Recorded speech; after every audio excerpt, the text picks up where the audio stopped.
What is up, everybody, and welcome to a new series that I will be doing called the Armory. In this series, I'm basically going to take a look at pretty much every weapon in the game, give it some pros and cons, give it kind of personal thoughts and a brief review, and basically tell you how to play the game.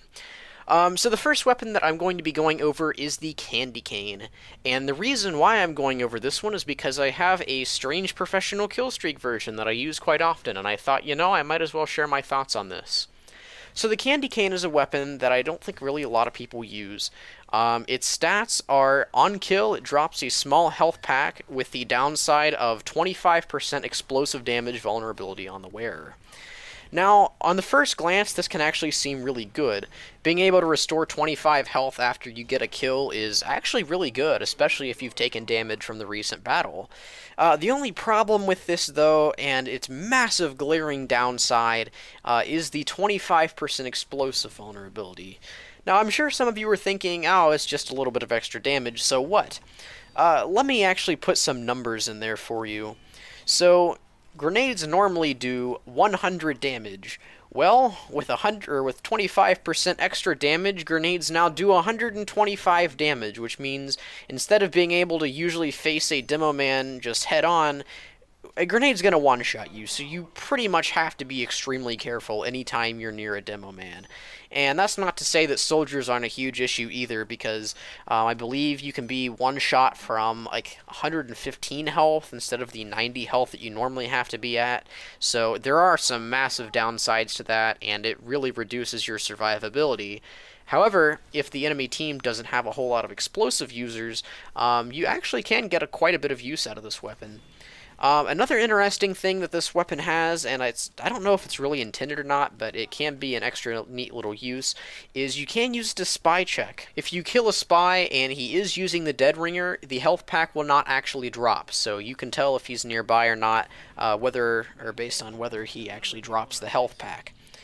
Compared to stock, the Candy Cane is functionally identical damage-wise. The firing speed and damage output are exactly the same. It's not like you're really going to be using this in combat a whole lot anyway, unless you've lit the opponent for like 110 and just need the quick finishing blow. But that's pretty much the same as stock, so nothing extremely spectacular there to report. The main difference from stock, though, is it really does just shift how your survivability works. Against explosive users, you're going to be a lot more weak. Unless their explosive users are bad, but I mean, if you're in a competitive game, there's really no reason to use this ever. If you're in a pub, though, and it's all heavies and scouts and engineers, I would say go ahead and try this out. It's really the best time to use that weapon is if there aren't explosive users. And quite frankly, if there aren't many explosive users on the enemy team, this weapon's almost a direct upgrade from stock. Visually, this weapon's kind of interesting because the texture is extremely blurry. It just, I don't know, it just doesn't look that good. I didn't think they really spent a whole lot of time actually modeling this. Like I said, the texture is very grainy, especially compared to a lot of other weapons. You can actually see the pixels, so it's not very good looking. But I mean, you can fix that with some professional kill streak kits. I don't know. It's very interesting. I would suggest trying it out. Like I mentioned earlier, I have a strange professional kill streak version of this that I've used quite a bit, and that's how I got so familiar with it. The dropping the health pack on kills was nice, especially if you're doing like MGEs with scouts or something. That just kind of extra health pack to get you, kind of top you off back to 125 is very helpful. But I don't know, I wouldn't recommend it because the chance of the other team not having a good explosive user is pretty low, quite honestly. So should you use this weapon?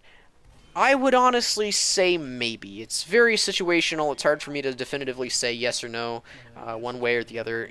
Really just try it out. If you think that you're like surviving more using it, then yeah, keep using it. If you think it's like making you worse, then yeah, I'd switch off. Just keep in mind that grenades can one-shot you. I think that is the biggest weakness of this weapon. But yeah. Well, anyway, that's going to do it for this video. This is kind of a new style of video that I'm doing. It's more informative, I think. I think I have more experience with every weapon than I do maps, so it's kind of my way to share my thoughts on that. If you have feedback, really anything nitpicky, I don't even care what it is, let me know, comment below, or if there's a weapon that you'd like me to do, because there are quite a few weapons in the game, and the chance of me getting to your preferred weapon if you don't ask are pretty slim. So leave some feedback, and don't forget to like, comment, and subscribe if you haven't already, and have a good day.